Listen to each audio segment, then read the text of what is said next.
Ang balita ngayon, itong si Christian Standhardinger ay dadali na dito sa Magnolia Chicken Templados kapalit na itong si Gio Halalon at isang first round draft pick.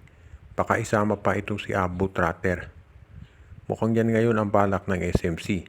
Tandaan natin, itong si Christian Standhardinger nung tinrade yan ng San Miguel dito sa Northport kapalit ni Motaw Tua, walang naniwala na magtatagal ito dito sa Northport at eventually mapupunta raw to sa Barangay Ginebra o Magnolia.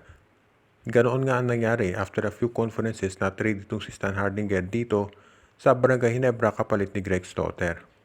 So ngayong itong Ginebra na matinrade si Standhardinger sa Terra Firma, walang naniniwala na magtatagal siya sa jeep at yan nga ang malamang na mangyari. Itong si Standhardinger ay dito sa Magnolia dadalhin para kapalit ni Gio Halalon, si Abu Tratter at isang first round draft pick. Ang medyo sabihin nating komplikasyon sa sitwasyon na ito ay hindi pa natitiyak kung itong si Standhardinger ay mananatili pa sa Pilipinas.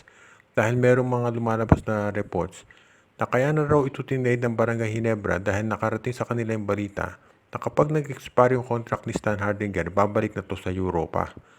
Hindi pa natin nakumpirma ito, pero kung ganyan ang gagawin ni Standhardinger, iyan siguro dahilan kung bakit siya sabihin nating inunahan na ni Coach Tim Cone. Ngayon, kinakailangan i-consider dito ng Magnolia.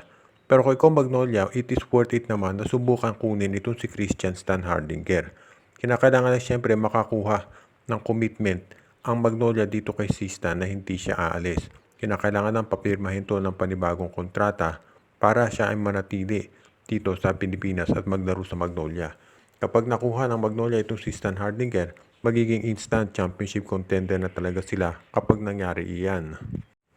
Pinag-aagawan ngayon itong draft pick ng Phoenix Fuel Masters na pang number 4. Itong Blackwater mukhang ayaw talaga nilang ibigay kahit ang laki daw ng ino-offer actually ng San Miguel. In-offer na rin si Terence Romeo plus 30 million dito sa Blackwater kapalit ng draft pick nila. Pero mukhang hindi pumapayag si Jeffrey Carriazo dahil either gusto niyang i-retain dito si Cedric Berfield o naipangako na yung draft pick dito sa TNT Tropa. Sa ngayon, dahil itong draft pick ng Terra Firma napunta na sa Ginebra, pinag-aagawan ngayon yung pang number 4 naman, itong sa Phoenix. Ang Rain or Shine, in-offer na yung dalawa nilang first round draft picks dito sa Phoenix pero tumanggi ang Fuel Masters. So sa ngayon, ang tanong ay kung ito bang Phoenix ay i-retain niya o hindi. Ayon sa PBA rules, bawal ang trades sa draft day. Pero kinabukasan ay pwede na. So abangan natin kung ano mangyayari dito. Ang maliwanag, ang Phoenix Fuel Masters gagawa ng paraan niya para mapalakas yung lineup nila. Ang tanong na lang ay kung sino kukunin. Well, nakadepende yan kasi kung sino magiging available. Alam natin, number 1 si Baltasar. Number 2, ito si Cedric Berfield. Ang tanong ay kung sino kukunin ng Barangay Ginebra sa number 3. Ang pinagpipilian daw ngayon ay itong si Kaylen Tiongson o itong si RJ Abarientos. Kung kukunin ng Ginebra si Kaylen Tiongson, malamang si RJ Abarientos ang mapunta dito sa Phoenix Fuel Masters. Ngayon naman, kung kukunin ng Ginebra itong si RJ Abarientos, malamang big man ang kunin ng Phoenix. So nakadepende yan sa Ginebra. Ayon pa rin dito sa mga reports, kahit matapos yung draft day ay mukhang walang balak ang Phoenix na pakawalan yung kanilang makukuhang player. Pero syempre depende rin yan kung sino kapalit. Pero sa ngayon, mukhang determinado ang Phoenix na manatili muna sa kanila yung kanilang draft pick.